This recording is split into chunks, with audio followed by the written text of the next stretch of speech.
All right, all right, all right, all right, all right. Shalom, shalom, Sister Deborah, prophetess in the wilderness. And you know what? That's all right with me. Coming again on this devil platform with another message. And I will say this is a lovely afternoon in which the Most High Ahaya has made. And I, Sister Deborah, shall and I will rest therein. Got my little friend here. I'm gonna put it on 20 minutes. He don't want me to go over 20 minutes.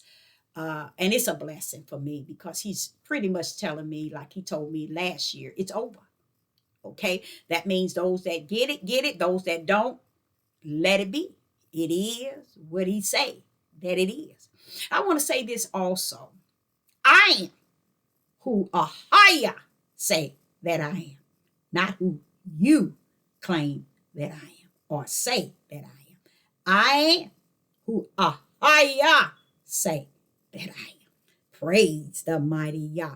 And he wants me to say this. This wasn't a part of what I had planned to say, but I do believe in he having the first and the last. He wants me to say to those that are out there that don't think that you don't have what it takes. You are the one that have spirit and truth. You have the real message resting within you because you have been the servant of the Most High Ahaya in spirit and in truth. Not the servant the way you have seen man portray it for thousands of years, even to this day, 2022. He wants you to know that don't put yourself in the wrong category. Because if you're speaking or you're thinking and feeling different than the multitude that leads to the broad gate, he said, you in there. He said, you are in there. He said, so don't think that I'm not matching up with what all the other men are speaking, all the other women are saying, or all the other people are portraying. He said, you don't have to fall in that line. First of all, you have to also understand, go back to Revelation and it'll explain to you. I'm trying to figure out my verse. Let me see. It's in Revelation where he tells the angels to Markians. See, people are overworking themselves in the flesh for no reason at all. You need to be feeling this thing in the spirit, not in the flesh. You should be feeling this thing in the spirit. Once your spirit can feel that it's been marked by the Most High, now it's time for you to get your flesh under the subjection to what's in you, which is spirit and truth. You are branded for his name's sake with righteous faith, okay, fear, okay, and belief. You are branded for his name's sake. That means the reason why you think different, you feel different, you see things different, you understand things different is because greater is he that is in you is different than that which rests in the world who believe that they can teach you from a book or books or the way the world history has orchestrated things. But Ahaya wants you to know when you are separate from others and you don't line up to the way, let me get this here, to the way many orchestrates and demonstrate representing him. He said, just because you don't feel their teaching to be right, and you see things they're saying, they doing, how they conducting themselves, and how they're instilling something that you know that is not from the spirit realm. He said, don't execute yourself, execute them. Judge them in your spirit to be not what I called them to be. Because the gate is always going to remain narrow. It's not going to broaden up. It's going to remain narrow. And you know what else he said? He said, if it was so, it will fool the very elect. Because he knew he have elected those that's not going to be taken by the heavy study and manipulation that those think that they can pull out of books and control this mind. So Ahaya wants you to understand, have this mind that was in Yeshua HaMashiach. Have that mind. And if you got that mind of that power, which is HaMashiach, Yeshua's right hand, Ahaya's right hand in you, which is Christ, which is the Father's right hand. Once you get that in there, you have the power to overlook and bypass the words and the mouth of men and women. You don't have to follow their teaching. You don't have to follow their wisdom. You don't have to follow their knowledge and their understanding, because it's all orchestrated in their flesh to override you in the spirit. And see, that's why I think every time I think of how he comes to me in the spirit, I don't be ready. I don't be prepared. But when he come to me and said things to me, I'd be like, Father, I didn't know that. Even though I knew it. I didn't know it because he's constantly revealing things to me outside of what he already revealed. He'll climb on top of something he already have told me. Just so I won't be caught up in the world and the things of the world. And the world is consist of the way they teach. See, he's not of the world. So therefore, our teaching has to come from an area not in the world. It has to come out of the area that's not in the world. And his teaching is greater than the teaching of that which comes out of the world. So we have to understand that we have to look for him to teach us from the inside out, not so from the outside in, meaning by flesh and blood teaches us, and we abide what they teach and compact it in us. No. We're supposed to get that which is in. A higher spirit supposed to come in and teach our flesh how to be submissive to the spirit that teaches us from the inside, not the outside men and women's mouth to teach us what AHAYAH has prepared for us on the inner man. No. Okay, so AHAYAH wants you to know, don't give up, and you can't give in because he have branded you for his name's sake. And that's why you think different, you feel different, you see things different. You know, it ain't about understanding Sister Deborah or doing it the way Sister Deborah say, do it or say it. No, it's about having a relationship with the Most High AHAYAH, one-on-one between you and him. Not between Deborah, you and him, but between you and him. That's what he wants. That's who he is. That's who he was. That's who he's going to be. He ain't gonna have no middleman in the middle to orchestrate his way. No. He wants you for himself so that he can teach you the way he can teach you from the spiritual realm. AHAYAH can't teach you from the spirit and truth or from the spiritual realm if you all over in flesh realm, over in man or woman teaching and all the books. AHAYAH don't have to answer to all those books that they're studying to prove to themselves. Because that's what he says. Study those books to show thyself. Show your own self. I didn't tell you to study to beat somebody in the head with it or study to teach somebody what they should believe. He said your own self. They don't have no respect for that. They're not going to have any respect because they can't feel complete until they force you to understand what they have learned in their flesh. But AHAYAH come to you today to say this through his prophet is study to show thyself approved, rightly dividing the word of truth. When the Ruach comes to you, he's going to divide to you what is of man and what is of the word of Yah. Okay?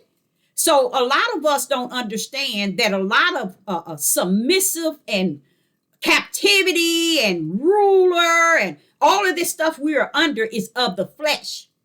I, Sister Deborah, would not want to rule or have anyone submissive to me in the flesh, because not only will you have to be judged by what you cause one to be up under your flesh, you're going to be judged for that because he's going to judge you for binding up their spirit being that have to have a relationship with him. See, a lot of people think it's cute, it's pretty, it's in the order, it's in AHAYAH's righteous will, that one spirit be in captivity to them. They don't understand when you have people, that's why let me explain to you. When you have leaders, he always say, make sure the leader serves you. But see, what the flesh of man has done, converted every word that proceed out of the book. That was, when I say out of the book, the fingerprint signature of Yah. They have taken that, the word of truth that has been found in this book, and they have battered people with it in the spiritual, not in spirit, in the fleshly understanding, and not in the spirit. Because the last thing I would want, and I'm going to tell y'all, let me give you a dog. Let me show you what I'm talking about, even to a dog. When I see a dog, and I have a pit bull, a purebred pit bull, and I see how he acts as if, because I'm human, that I'm supposed to treat him a certain way. Because when I got him, they had he had been in the cage since he was a puppy, and I got him like he was almost a year old. But it's just the idea. I told him, you don't have to go in that cage. You don't have to do that, Ice. I'm not going to hit you. I'm not going to batter you. Why would you? But the way he look at me makes me feel sad. It makes me feel sad that this animal depends on me and my feelings, my movement, my feelings and my mood swings to determine how I'm going to treat him. Oh no. Oh no. It bothers me even with a dog. So I always wonder, how is it that animal understood me? They always did. They understands me really well, to the point I don't have to open this. I don't have to say anything. They obey me, just me looking at them. You see, I don't have to batter them and hit them or beat them or anything. I'm going to tell you one time, and it made me feel so sad. I almost really cried.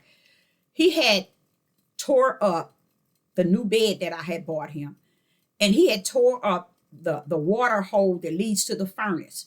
And I got down there and saw that place so forth.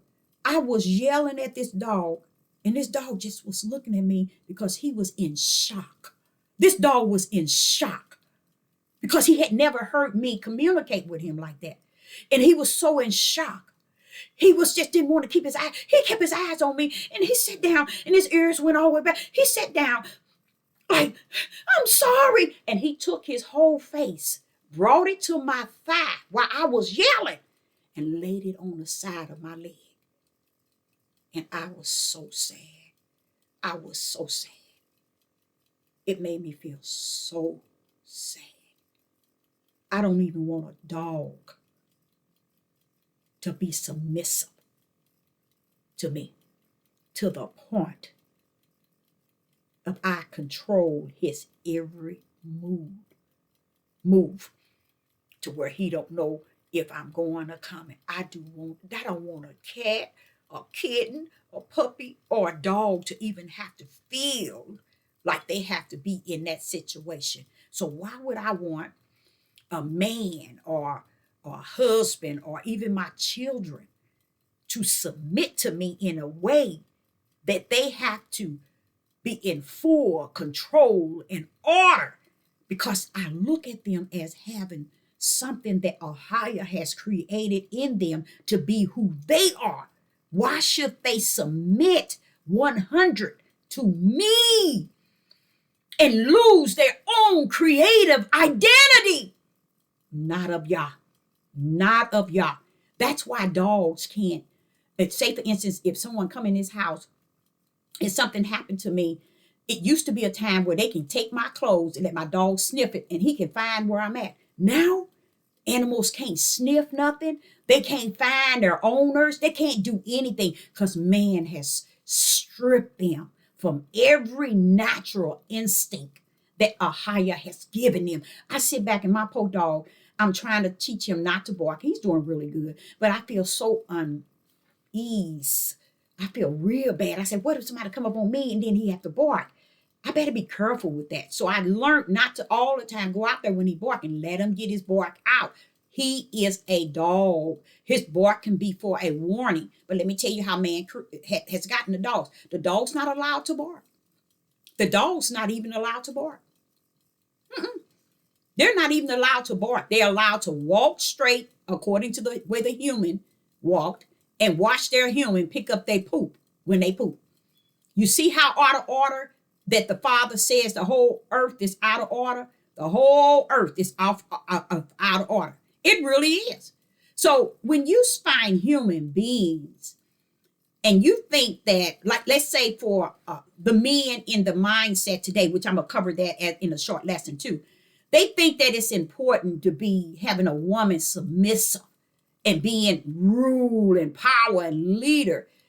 Oh, when I studied rude, it blew my mind. When I studied lust, it blew my mind. It really destroyed the men's today, the men today.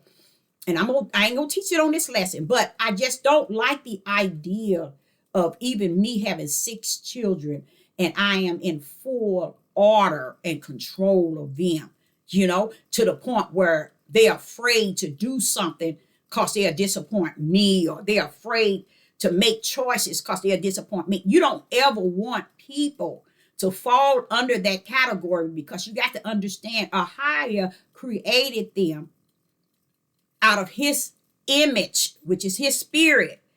They have to have their own identity. But if their identity is ruled in a way that AHAYAH has not called rule, then therefore those that are ruling is going to have to stand before the judgment seat, because they didn't allow the person to have a higher spirit that he gave them in them, and then gave them, they was molded with flesh on the spirit, which was the image of Yah that AHAYAH has given them. And in them, he has caused them to have their own destiny. So what they don't understand is, because you think the word rule mean, oh, y'all, that's a heavy topic. I think I'm gonna deal with that next. They took the word rule and they made it a monster. And AHAYAH, that's how AHAYAH explains it to me. They created it to be a monster. And he began to tell me how they feel that the one that he said in his perfect will, when there was no sin, he called them to be them. And when he created him, he said it's not good. Now, out of all the time, everything was good. And when he created man, it was good. But then when he placed him in that garden, he said, wait a minute, hold up. It is not good. Not because the animals were there. It said he called them afterwards, and then took them to Adam and called them. But after he placed Adam in the garden, and it was not good when he placed him in there. I got to make him a help meet for him. Why? Because it was them from Genesis chapter 1, the perfect will of the Father. So he said, I got to match this in verse 2 with them again. As he say, he made he, him, and her, them. So he had to bring in her so it can become them. So when he saw him out of order, not with them, then therefore he said, let me create her to complete him, to meet the will of the Father. See, a lot of us kind of place a lot of things and control and power in our flesh, and we don't understand that's where the judgment come in when we stand before the throne, because he's going to judge us based on how we cause someone else's spirit to submit to us, because they didn't know how to hear him through their spirit, because their flesh was so embedded in being submissive to a man, to their spirit man got left out of there. Now, see what women don't know. You don't have to stand before AHAYAH in the spirit. And what you did in the flesh, if you feel that you being so submitted to the flesh of a man is more important than you being submissive to AHAYAH, then therefore your judgment is going to show that you worship flesh and blood over spirit and truth. See, and that's what a lot of men don't understand. You don't want that dominion. You don't want to take up the part that AHAYAH take up in the inner man, which is spirit. But when you destroy spirit by destroying the flesh and letting them think that you're supposed to rule over the flesh to the point where their spirit can't really serve and worship AHAYAH based on the way he called them and purposed them from heaven. Very dangerous. Very, very, very dangerous. And that's how I said I don't like the idea even with a dog. It's just to have that dominion. I'm taking away from him what AHAYAH has created him to be. And with us as human beings, we think that's okay. So my next lesson is going to show you how AHAYAH showed me this morning when I awakened. He was telling me about how the tribe of Judah has turned into the mindset of the slave owner and the oppressor. They have ordered their women to come up under them like until the oppressor and the slave owners have housed them for 400 years, not looking at the fact that the women went under captivity just as they did. So what the Father shared with me is they have placed the women under a second captivity while they're in captivity. And he said, when you read Deuteronomy, he doesn't tell them to do that. So they too are out of order. See, a lot of people are really waiting for AHAYAH to deal with the heathens and the Gentiles. They don't understand he's dealing with us right as I speak. And we're living it. We're taking it in a way, and we're leading men and women in the wrong direction to the flesh. So Sister Deborah, we'll be back with an awesome message regarding the captivity that man has placed in the tribe of Judah woman. Okay, shalom and shalom.